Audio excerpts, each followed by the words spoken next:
मारावं लागत. पण दुसरं त्याला वरदान मागून घेतलं.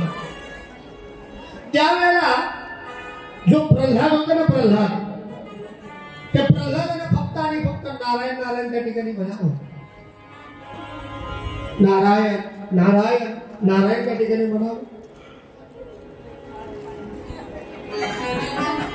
गुरुजीनं मुलांना शिकवलं. परंतु हा प्रल्हाद काय करायचा माहितीये? हा प्रल्हाद गुरुजीने गुण गेले तर मुलांना सांगायचा, अरे गुरुजीने जे शिकवलं ना म्हणले ते चुकीचं शिकवलं म्हणले. गुरुजीने जे शिकवलं ते चुकीचं शिकवलं म्हणले. का? अहो तो नारायणच आपला चालक मला ते म्हटले. माझे बाबा राक्षसच आहेत म्हटले. माझे बाबा राक्षसच आहेत आणि नारायणच आपला देव आहे. भांडण तिथपर्यंत गेलं आणि तिथपर्यंत भांडण गेल्यानंतर हिरण्यकश्यपूने प्रल्हादाला बोलवलं. प्रल्हादा, अरे देवाचं नाव घेतो म्हणले. त्या असणाऱ्या द्वारपालांना सांगितलं एक काम करा, म्हणला त्याला माझ्याकडे घेऊन. त्या द्वारपालांना प्रल्हादाला आपल्या बरोबर घेऊन आले. हिरण्यकश्यपूच्या समोर ताडण करायला सुरुवात केली. म्हणजे प्रल्हादा, अरे तुझं नारायण ना म्हणजे नारायण, अरे त्या नारायणानं तुझ्या काकाला मारले म्हणले. ऐकताय तुम्ही? त्या नारायणानं तुझ्या काकाला मारलं म्हणले. तो नारायण आपला दुश्मन आहे, त्याचं नाव घेऊ नको. कसला ऐकतोय महाराज प्रल्हाद? अरे देव राखेत आहे आम्हाला लोकों न पोळे करता हिंदुत्वाला नारायण नारायण नारायण त्या ठिकाणी म्हणावं. वैतागला हिरण्यकश्यपू सांगितलं याला उंच कड्यावर फेकू द्या. त्या द्वारपालाने महाराज प्रल्हादाला उंच कड्यावरून खाली टाकून दिलं. पुन्हा एकदा नारायण नारायण नारायण करत पुन्हा एकदा नगरीमध्ये आला.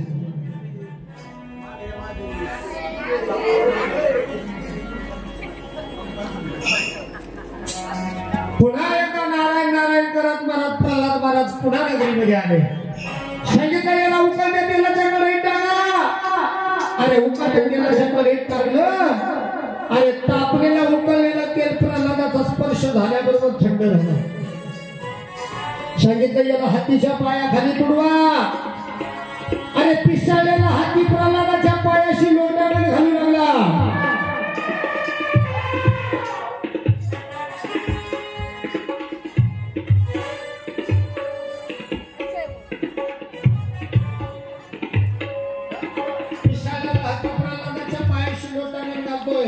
पुन्हा एकदा प्रल्हाद महाराज नारायण नारायण करत नगरीमध्ये आले. नारायण नारायण श्रीमन नारायण नारायण नारायण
अरे प्रल्हादा, अरे नारायण आपला दुश्मन आहे.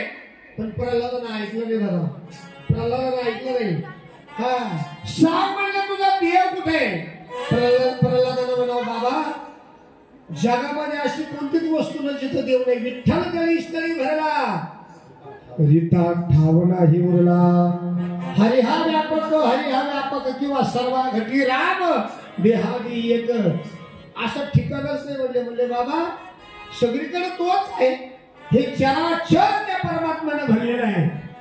वैतागला हिरण्यकश्यपू, लाल डोळे केले भरा, लाल डोळे केले. सांग म्हणले कुठे या खांबात आहे का म्हणले. सांगितलं बाबा का असणार नाही खांबात. अरे मागच्या पुढचा विचार न करता या हिरण्यकश्यपूने खांबाला लाथ मारली.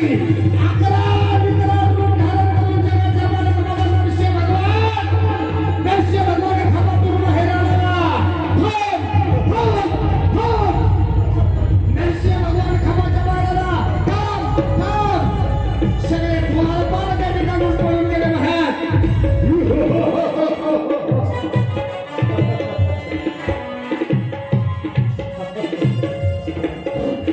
नरसिंह भगवान खांबाच्या बाहेर आले. आता चला पाठीमाग, ऐका चला पाठीमाग. काय काय वरदान होतं हिरण्यकश्यपूला ते ऐका. हिरण्यकश्यपूला वरदान काय काय होतं. मला मृत्यू दिवस नको, रात्री नको, घरात नको, बाहेर नको, वरती नको, खाली नको, शस्त्राने नको, अस्त्राने नको, सजीवाकून नको, निर्जीवाकून नको, पशुकून नको, पुरुषाकून नको. मग ऐका, दिवसा नको, रात्री नको म्हणून तिसऱ्या प्रहाराला धरला. घरात नको, बाहेर नको म्हणून उंबरठ्यावर धरला. वरती नको, खाली नको म्हणून गुडघ्यावर धरला. वरती नको, खाली नको म्हणून गुडघ्यावर धरला. 12 महिन्यापैकी एका महिन्यात नको म्हणून त्याच्याकरता 13 मारला.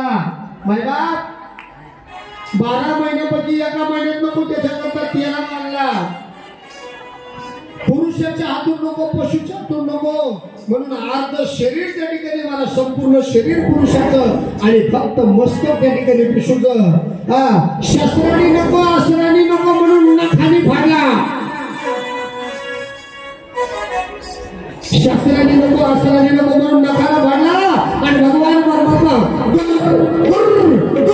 त्या ठिकाणी करतात. आणि भगवंताचे सगळे रूप आतापर्यंत पाहिले होते, पण असं रूप आतापर्यंत कोणीच पाहिलं नव्हतं. हिरण्यकश्यपू त्या ठिकाणी मारला गेला. हिरण्यकश्यपू मेल्यानंतर भगवान आता शांत होत नाही. भगवान आता शांत होत नाही. सगळेच बोलू लागले, अरे या देवाला कसं तरी शांत करा. महाराज लक्ष्मी साहेबाला पुढे पाठवलं. लक्ष्मी साहेबाला पुढे पाठवलं म्हणजे कधीच कधी हिला पाहिलं तरी शांत होईल. लक्ष्मी पुढे गेली. लक्ष्मी पुढे गेली. लक्ष्मीने हे रूप पाहिलं. ती बोलली बाई आतापर्यंत मी सगळे रूप पाहिले, पण असं रूप मी कधीच पाहिले नाही म्हणजे. ती घाबरली. आता काय करायचं. कोणीतरी म्हणलं एक काम करा. अरे त्याला ज्याच्या करता अवतार घेतला ना त्या प्रल्हादाला समोर करा. अरे प्रल्हादाला समोर केल्याबरोबर जगाचा मालक नरसिंह भगवान शांत झाला. शांत झाला नाही महाराज तर स्वतःच्या मांडीवर भगवान परमात्म्याने प्रल्हादाला बसवलं. अरे पशुचा अवतार होता. पशुचा अवतार होता. पशुला जर वासरावर किंवा एखाद्या लेकरावर प्रेम करायचं असेल तर ते चाटतं. माझ्या भगवान परमात्म्याने प्रल्हादाला चाटायला सुरुवात केली आणि बोलू लागले, प्रल्हादा मला उशीर तर झाला नाही ना रे. सबसे बडी प्रेम सगाई. मला उशीर तर झाला नाही ना रे. फार त्रास झाला का रे प्रल्हादा तुला. फार त्रास झाला का रे. प्रल्हाद त्या ठिकाणी बोलतो, देवा अहो ज्यांना तुम्ही मारलं ते कसे बोलले. माझे बाबा होते हो. माझे बाबा होते. भगवान मनुष्य भगवंतांना सांगावं प्रल्हादा बघ म्हणले उंच आकाशाकडं.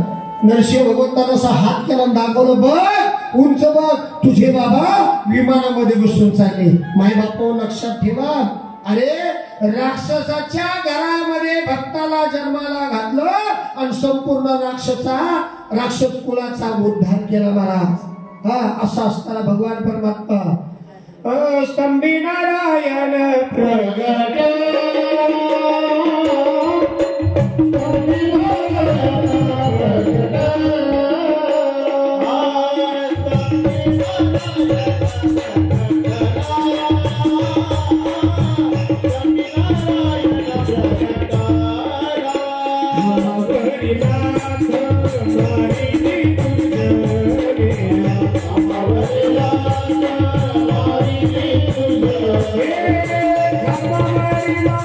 Hey,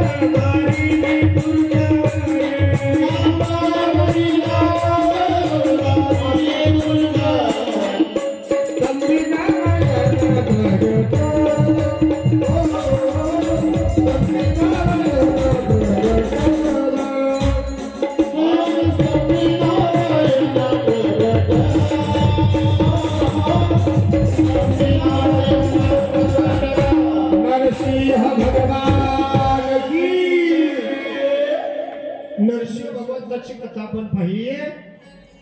दिव्य विमान त्या ठिकाणी आलं आणि त्या विमानामध्ये हिरण्यकश्यपूला बसून साक्षात भगवान परमात्म्याने त्याला वैकुंठात नेलं. आता नारदजी त्या ठिकाणी युधिष्ठिराला सांगतात मानव धर्म कसा असतो, वर्ण धर्म, स्त्री धर्म आणि आश्रम धर्म त्या ठिकाणी सांगतात. धर्मराजे नारदाचे असं धर्म ऐकल्यानंतर कृतार्थ होतो आणि नारद त्या ठिकाणी निघून जातात. आणि याच